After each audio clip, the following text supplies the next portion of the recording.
Okay, hello everyone, and welcome to ADAA's Professional Development Webinar, Tips for Publishing Your Research. We are so excited to be launching or have launched the Journal of Mood and Anxiety Disorders, the ADAA Journal. Today we're going to talk about getting your information published on there, learning more about the process, and we are delighted to welcome ADAA Journal Editor-in-Chief, Stephen Strakowski. He is a professor and vice chair of research subpsychiatry at Indiana University School of Medicine. He also serves as professor of psychiatry and associate vice president, regional mental health at Dell Medical School at the University of Austin. He is treasurer of the National Network for Depression Centers and director of strategy for the American Brain Coalition.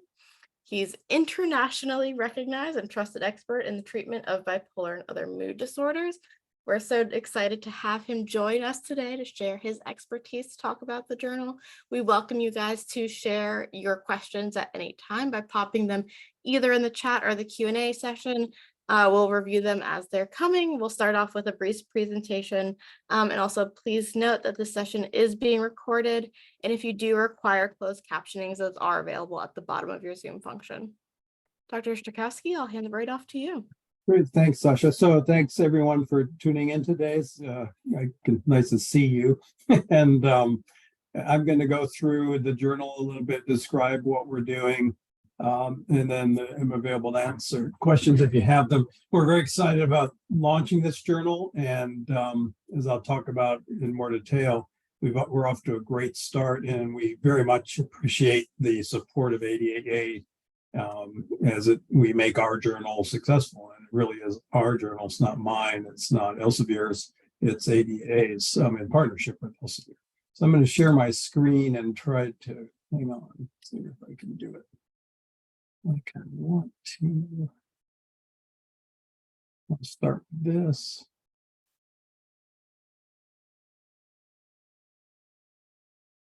So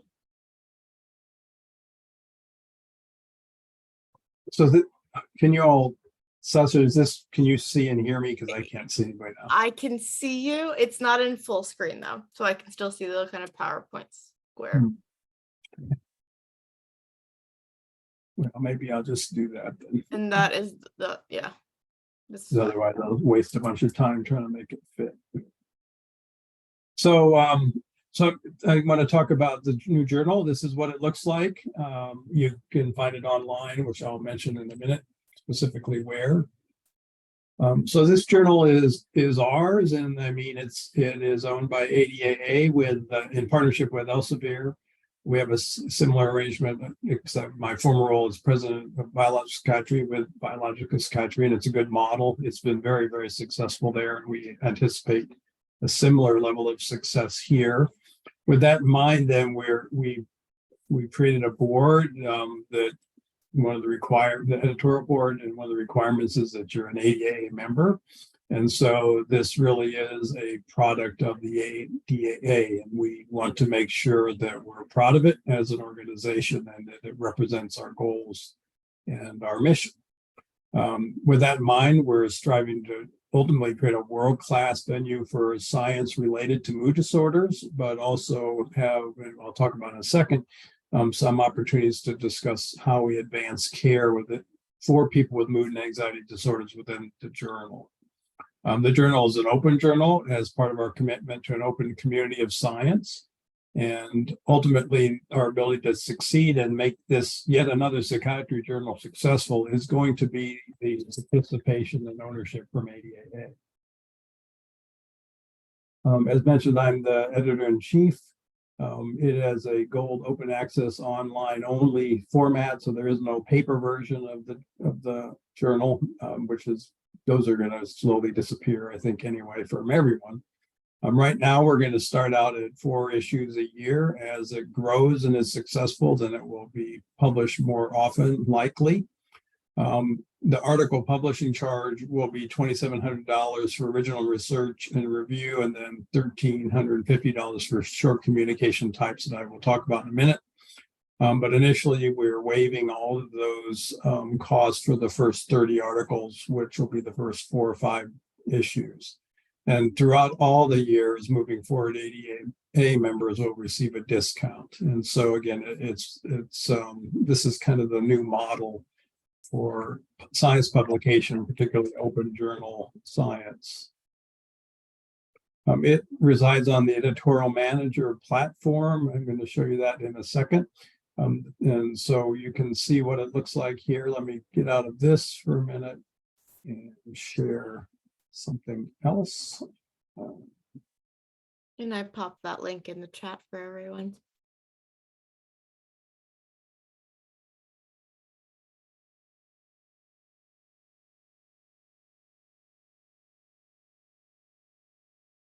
So this is where that link takes you. This is the journal. You can see that we have 4 articles published. We're accepting about a 50% submission rate at the moment. And we have another handful in process. So the goal was to have somewhere around 5 or 6 articles for the first issue. So we're closing in on that quickly. The editorial board is also available on this site, and you can see it here. Myself, our associate editors, Olu Ajulore and Erica Wolf, we're very pleased to have them involved. They've been critical in getting this launched. And then you can just scroll down and see the number of people who are part of this editorial board and working with us on launching this journal. So I hope that all of you will take a moment to click on that. And go back to the presentation. The second thing I'll just show you, I think people are as interested in this who don't edit journals. Let me do this. Hang on a second. When I, as the editor, open the site, let me show you. This is what I see now. And there's nothing you can see that's protected. So this is what I see. And I don't know if any of you ever been an editor, worked on this, but we get things come in. I get new assignments that show up here that need to be assigned to reviewers. We have a number of submissions that need additional pieces from the reviewers. Late reviewers are common. Green is the goal. Red means someone's behind somewhere. We have a couple articles here that are waiting for response, 6 more papers, as I mentioned, that are under review. Things that have been assigned to associate editors are locked in here. And then this is our current level of decision. And so you can see, as I mentioned, we're already underway, and this is how we work through the process. We are trying to have a very rapid turnaround within a couple weeks, getting the reviews done and back to the authors. It's more realistically right now, it's probably 3 to 4 weeks, and then a very quick turnaround again if there's a revision requested, which is typical for, as most of you know. And so we are committed to a fast turnaround and being responsive. We're trying to work with our members to publish as a goal and produce very good papers. So let me get back to the presentation. So anyway, so you can click on this and see it. You can also go to the site to log in and as an author to put in papers. So we are still finalizing the types of articles we're going to publish, but it will, if it isn't this, it will be very, very close to this. We have, of course, the typical articles, the original research article of 5,000 words with a 250-word abstract, or full reviews that are similarly sized. We have some flex around the length of articles. It's because unlike printed journals where there's paper costs and limits on how big it can be, that's less true in an online publication. We have 2 short reports, short research for preliminary work. There's small studies that we think are important for the field, which we think those have largely disappeared from a lot of other journals, and I think they serve a useful function. And then we have a mini review again for areas where there's limited literature base so far, but there's some interesting ideas to start thinking about. And in this first issue, I believe we're going to have at least one of each of those as the examples in addition to original research. We are very interested in case reports, looking at interesting reports of people with mood and anxiety disorders, you do need the person's consent if you're writing about them, and those need to really focus on teaching important guidelines in the care of people with mood and anxiety disorders, as well as how to think about managing care. We're working right now with our CME and CE organization in ADAA to attach that to so that you can review the case or other papers in the journal, answer some questions, and get CEUs. And so watch for that I don't know that we'll have that ready for the first issue, but I do hope it's ready for the second. We're also going to have room for commentaries, for new ideas, hypotheses, social commentary, relevant things that are relevant to either the research group or people affected by mood and anxiety disorders nationally. That it's part of our mission. And similarly, we'll have editorials. That should be 1,000 words, not 1,900 words. I have a typo. So I can fix it while I'm going. There you go. So those, please inquire with me first before you submit them, because there will be very limited space for those in issues coming forward, and we want them to really move the field forward. This is the journal homepage. Everything is open. It's an open journal, and you can look to links to the editorial board. We already kind of looked at this quickly. Editorial manager, ADA announcements. You can see myself and Olu and Erica here in this thing. Journal metrics, contents alerts, all of that will be available and is available online. We're also connected to Science Direct. Again, the same thing. You can connect through our site to this to see this institutional based platform has 25 million users worldwide. And we're also connected to Elsevier's online catalog, which provides links to their other journals and other things they publish, as well as the things listed here. Our goal, of course, is to work toward getting Medline as quickly as possible.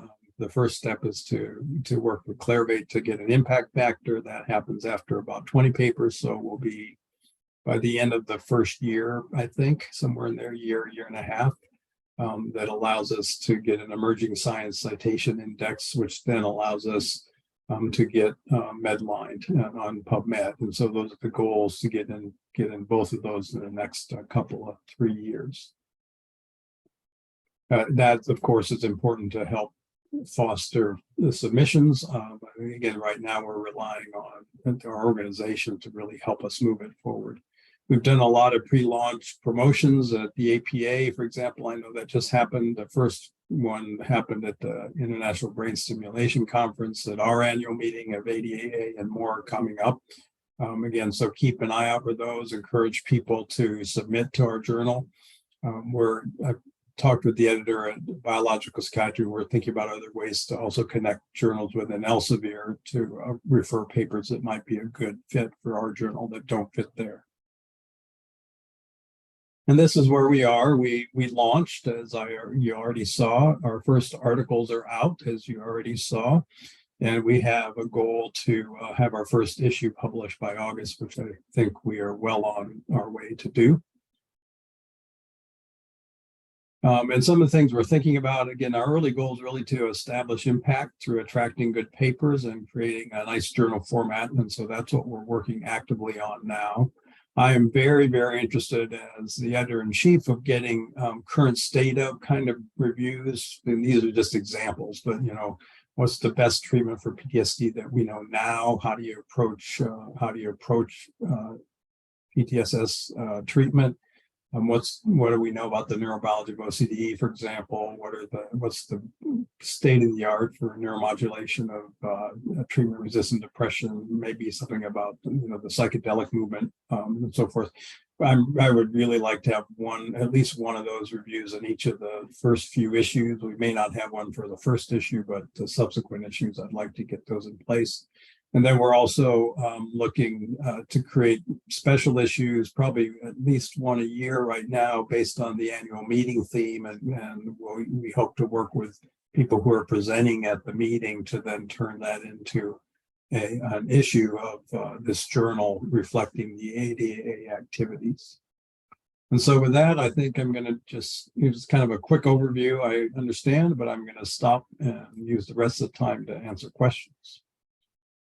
Yeah, thank you so much. We're so excited to have those 4 articles come out and see more things that come through. We did receive a few questions ahead of time. So I'm hoping that you can go back a little bit more and talk about the type of articles that we're looking for. Where does clinical practice come in? What's the difference between that and like a traditional research article, just for someone who's very early in the process or kind of exploring the idea of publishing an article? Yeah, so as I mentioned, we are interested in a case report kind of format, which would look, what it would be is it would introduce a case report of something interesting, unusual, of a patient or group of patients that you all have done that help us think about how we might manage a mood or anxiety disorder. So presenting the case or cases, and then having kind of a scholarly and teaching oriented discussion of, this is how the person presented. Here's how we thought about how do we manage this unusual presentation or this unusual treatment effect that we saw or side effect we saw, and then frame it within the guidelines of what we know now and how it might change the guidelines. The American Journal of Psychiatry publishes these. That's a good model that they use, and I think that's kind of what we're thinking about. Like I said, I'm hoping to link CEUs to that report at some point as a teaching function, although we may use other articles as well. Thank you. We do have a question about the difference between members and non-member submission. They wanted to go back and touch upon how the costs included for submission. Yeah, so go back to, I have to pull this slide up again, and Josh is on here. He might be able, I notice he might be able to answer faster than I can pull it up. So the current costs for an article are $2,700 for the 2 bigger articles, the reviews and original research, and then $1,350 for the short communication type articles. I'm trying to remember the ADAA, Josh, if you could put in the chat, the ADAA discount. I can also, if Josh would like, give him the opportunity to hop on as a panelist. Yeah, Josh Spieler, I introduced him. He's our publisher, works with us at Elsevier. We've worked with for many years in other organizations, but I don't want to misstate something. While we're all not paying attention. looking Sorry, at that, no problem. We did. But we'll get that online. Well, here, Oh, open it. please. Yep, I am gonna do that now. All right.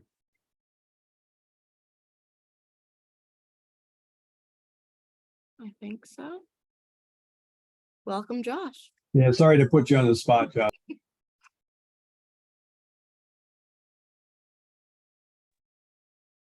Okay, can everyone hear me? Can you guys hear me? Yep. Yep. Sorry Okay. to put you on the spot. Yeah, I believe it was in your slide, but everyone, first, I just want to emphasize that at least for the first year, we're waiving all the fees. So there's no charge for anybody, whether you're a member or you're not a member. No fees will be assessed. Going forward, there's a discount for the ADAA members. I believe it's 20% off of the article publishing charge. Yeah, that was my memory, but I wasn't 100% sure. So I'll make sure we're agreeing. But Yeah. yeah, for the first 4 issues, we suspect there will be no charge. Correct. And I believe there's some later on too that we'll be able to waive as well. Very likely. Yeah. Good. Thank you, Josh. Yep. I also, one more point that I like to emphasize that if you're from a developing, if an author's from a developing country, we'll waive them as well. And that's a permanent waiver from a certain list of developing countries. Yep. Good. That's an Elsevier policy. Yes, correct. Yep. Great. Thank you. Mm-hmm. Thank you, Josh. You can hide again if you want. Okay. Perfect, thank you. And then we did have a specific question come in. Are we looking for articles that are related to trauma or trauma-related disorders? I guess that also comes back to, while the title is the Journal of Mood and Anxiety Disorders, where do co-occurring disorders fall into play? Yeah, so the answer to the first question regarding trauma, absolutely, because they get expressed through anxiety and mood disorders, and historically PTSD or PTSS is classified as an anxiety syndrome. And you'll notice that one of our associate editors, Dr. Wolf, is a PTSD expert. So we're not only willing to accept them, we're seeking those, and so we're very interested in that and are prepared for that. And she will handle many of those papers. Comorbidities also we're very willing to look at and think about. And again, it would just, if you have a questions, email me or submit it and we'll take a look at it. If it doesn't fit, we'll let you know quickly. We do use an editorial function where we screen papers first before we send them out. And so if you're not sure, there's no harm in sending it in other than losing probably literally a couple of days at the most. And then the other thing we also are interested in that I've had asked that people haven't assumed is, again, if you look me up, you'll notice I do bipolar disorder research. So yes, indeed, we are interested in papers on bipolar disorder, which have historically were not part of the journal associated with ADAA. Something that I meant to put in the slide that I wasn't clear on, the former depression anxiety disorder journal that was published by Wiley is no longer affiliated with ADAA in any way. And so this is our journal. And we pulled a lot of the board from the prior journal, but we've also now required membership as part of the board participation. So good. Other questions? Thank you. I was hoping we could circle back to kind of someone who's thinking about publishing. What is something that would be your tip for what makes a good article submission when they're writing? Yeah, so I mentor a lot of people and been around a long time. Write a good story. One thing, where what you don't have to do, and this is one I work with them, you don't have to have an exhaustive review in the introduction. Don't do that. Write a good story. What is it you're trying to do? Why is this useful to add to the literature? Be clear on that and be concise. Again, I like to see an introduction less than a page. Then make sure the methods are clearly described and it's good science. That's always important. And then in the discussion, don't just write your results over in prose. Talk about, ideally you had a hypothesis you stated in the introduction. Talk about whether it was supported or not and what that means. And then how these results might be applied to thinking about future research and advances. And then always include a limitation section, because if you don't, the reviewers will create one for you. and so I think, but tell a good story. When I work with young faculty, again, I've dated myself now, so this reference probably is no longer valid, but there was a guy who Henry used to write short stories, and literally every word was specifically designed for the final sentence of the story. That's true here too. And it's also a good model for writing grants, by the way. So write an interesting story that captures the reader's attention. That's what we're looking for. And reviewers also look for that. The other things, little things that I will come back at you and ask you to change is don't use a bunch of acronyms. Don't create new acronyms. Don't use acronyms that have other meanings. If it's not a widely used PTSD, that's okay, right? It's a widely used. I recently read a paper that at SMA, I can't remember what it was, but that's got 1 million meanings and none of them were the one they were using. Don't do that. And so just write it out. Again, the nice thing about online journals, we do have a little more room. And so we're not paying for pages. So those are things I think about and look at. I will do this. I've decided in this journal that I will line edit manuscripts if I think the ideas are good and we'd like to publish it, but the writing is not what I want. And so be prepared for that. I've already done it with one of the papers we've accepted. I hope not to have to do that often, but I will do it from time to time. Yeah, so what should the editing process be like for someone who's writing it? Do they edit as they go along, or should they just write first and go back? So the way I recommend writing papers is write your methods section first and your results, then write your discussion, then write the introduction. And so the only exception that is I will often write the hypothesis, line or two of the introduction first to make sure I keep that in mind as I write the rest of the paper. But again, the approach is really writing a good story. Does it follow logically through? And again, it's not a novel, so it's not flowery prose, it's science prose, but it's telling a good, clear story of why this research and these findings are important. How important are charts or graphs in their manuscript? Good ones are awesome. Large, tedious ones with lots of little print, people just can't follow. And so if it's really does this picture enhance the publication or is it a distraction?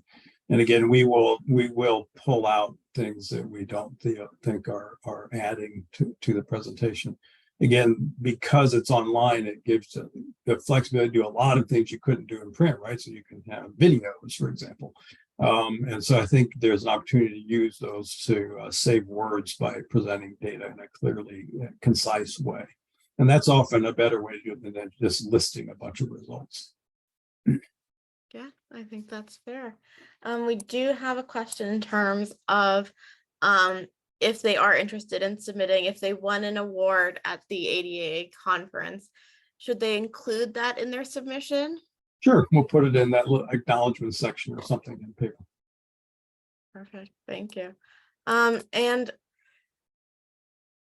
you, I'm sure, have published many articles in your day. What have been the biggest challenge for you and how have you overcome it? For me, it's finding the time to actually write, particularly as I've gotten more senior. But I'm trying to, I've been doing this for so long. I think when you're just getting started out, the hard part is to not take personally the critiques that come from reviewers, because they really aren't. And most reviewers really would like you to be successful publishing. And so when those reviews come back, it's, I think, normal to feel kind of hurt by them, but they really are intended to be constructive nearly all the time. When they're not, we try to screen those actually as an editor, and I may or may not successfully do that every time, but I try to if I feel like something's gotten too personal or mean-spirited. But I think that's the big part. Then don't give up on it and just keep refining it. Something I encourage people to resist is that we used to call it in the 90s. I don't know if people use this term anymore now, but it was called the LPU, the least publishable unit. Those are not things to aspire to. And so, don't try to carve up your study to get 3 papers out of something where 1 good paper would do. You'll get plenty of opportunities through your career to publish a lot of papers. And so don't worry about doing that, because again, it makes it harder to publish and more likely to be rejected when you do that. Well, obviously, we would love everyone to submit to the Journal of Mood and Anxiety. How many places should people submit if they do get rejected somewhere?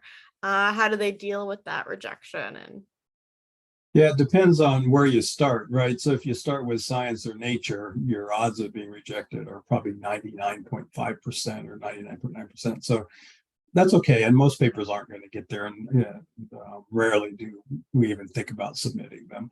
The journals really live in tiers, where there's the high impact journals, in double digits and higher. It's all, if you think you've done work that can warrant and compete there, it's fine to submit there, recognizing the odds are very slim. I'm on the editorial board for Biological Psychiatry, for example, and we don't take most papers. I mean, the vast majority can't get past this because we get so many submissions. And so, that counts as one, but when you're getting into the lower tier, the kind of middle range journals, which have impacts of 5 or 6, after a couple of rejections there, you may want to rethink whether this is really ready to publish. The truth is, I think there's enough journals that everyone can find somewhere to publish almost anything. But as you get below the middle impacts, you want to think about it carefully if it's really adding something important. And I know some universities now have a look at average impact factor of your publications as the promotion and tenure process for that reason. what's the biggest barrier to someone not getting published or getting accepted? What's usually kind of results in acceptances or rejections? Yeah, I think acceptances are, you told a good story and it's a good research project. I really think that's what it is. And the rejections, the converse. If you're doing the least publishable unit approach, it may just not be acceptable anywhere. Or if readers just can't figure out what you're trying to do or trying to say, that will often lead to a rejection. So it's I think then sort of technically it's just being underpowered or being too small or being immodest. I will, as a reviewer, I will critique this a lot, where the modesty of the discussion the lack of modesty far exceeds the modesty of the results. So be modest in your findings. Most of these papers don't win you a Nobel Prize, so keep that in mind. I don't have one, nor will I ever. For someone who may be just starting out, is there a template that they could use, or somehow they can start framing their concept? Yeah, just look at the journal, our journal or another journal, see how they've laid it out. And I think, if my memory is correct, we have even described kind of what it ought to look like in our instructions to authors, so follow those. I think that's super helpful. Yeah. Where does mentorship come into play in terms of getting research or information published? It's critical for junior people. In case we don't use that term anymore, early career people, it's important to have someone who is willing to work with you and is generous. So not someone who wants you to do their work, but someone who wants to see your career succeed. And you know the difference when you work with them. And so I think that they can be the people who can read the papers like a reviewer will read it. And that's an important process. I know at Indiana, we just set up, for example, a mock study section to do a NIH style review with NIH style level people for grants from our early career investigators before they go in to try to save a submission. You can do something like that with manuscripts as well. The other thing I encourage people to do with both manuscripts and with grants is hand it to a smart high school kid. And they can't tell you what it's about, it's not well written. It ought to be written in a way that a layperson can read it and know what you're talking about. If it's filled with jargon, again, not all the reviewers are going to be expert in your jargon and you'll lose them. And once I get lost when I'm reviewing, I just look for reasons to kill the paper and move on. And same for grants, by the way. And so learn how to speak, and again, we use English in this work. So you learn how to speak clearly in English, in regular English, and keep the acronyms and jargon to a minimum. That makes sense. That goes back to your advice for your charts. Make sure that people can actually understand them. It does. I've always said, if you can't go to a cocktail party and talk to a construction manager about what your work is so that they think it's interesting and understand you, then you don't understand your own work. Wow. So would you say, when you're drafting it, is there an average like reader level that you should think about? Yeah, senior in high school, smart high school kid. There you go. How do people find co-authors if they're just wanting to get started? What's that process like? It's usually the people you're working with on the work, and so it's sort of self-defined. If you want to add a senior person to ask them to read it, they may or may not want to be or asked to be an author. I read stuff that I don't want to, it's like they don't have to bother giving me authorship. It's my job. But and there are rules around authorships that are well published that people have to contribute in a meaningful way.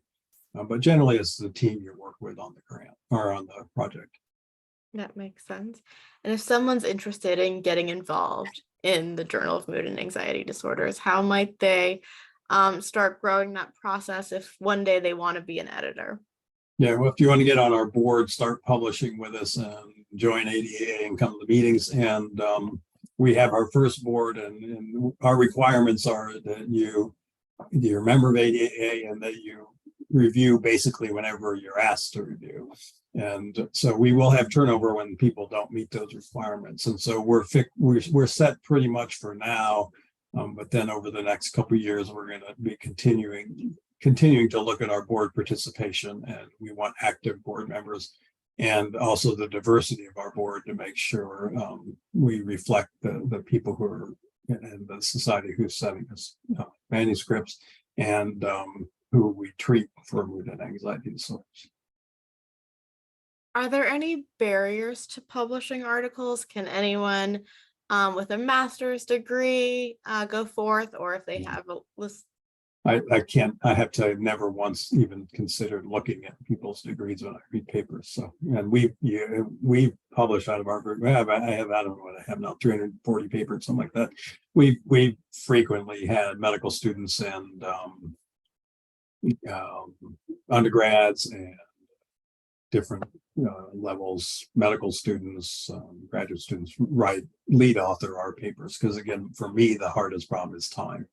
And so and this will be true for other senior people in your institution, their biggest shortcoming is time. And so if you're willing to write up stuff that's sitting around, we love that. At least I do. So that's a good way to get papers out. So we've been talking a lot about like the creation of the story. If someone's not a confident writer, but they have their research they want to produce, are there any tools they can turn to or tips that you have used in your career? But these are not things in my career. Again, find someone who is my mentor was Ross Baldessarini, and when Ross would read, he had a blue pen. This is the back of it. Everything was in paper, and he would never stop correcting it. And so what we would do is, but Ross was great at this, and so we'd eventually see him correcting his prior corrections, and then we'd know it'd be ready to send.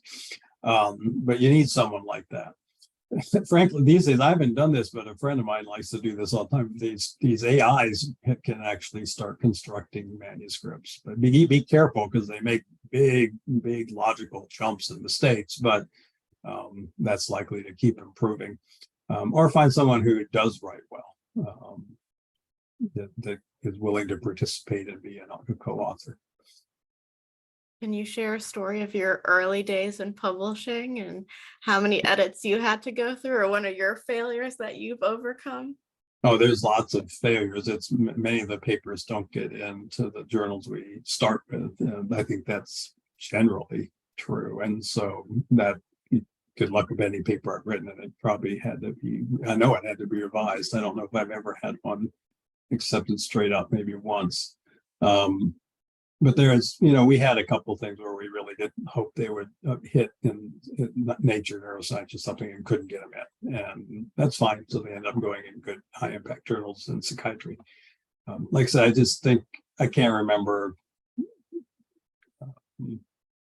Like I said, you go in this field, you want to have thick skin and not take things personally. And fortunately, I'm designed that way. So that's been helpful. If someone is published and now their article is featured, what do they do next? How do they highlight themselves? Again, I think I don't do this, but I think a lot of people now use social media to get your papers out on a platform, and some institutions will do that for you. So work with your department chair, your CTSA. They may be already launching websites or social media tweets or other things to get your information out, and the journals do it now too. And so those are also things to keep in mind. Many of the journals have, again, I don't do any of this, so just so you know that, so I don't know what I'm talking about, but they tweet and they send stuff out in social media, and I think that's probably how to do it these days. PubMed is ultimately where we're trying to get, because that's where at least many of us go first to find papers when we're working on papers and grants. That makes sense. I think social media is a great tool when it comes to communication. While there are obvious pitfalls with social media, it's a great way to grow your community. And ADAA is always excited to highlight the work that we publish, and there are opportunities to make blog posts or write webinars. So that's a whole different form of kind of content presentation. So there are a lot of opportunities.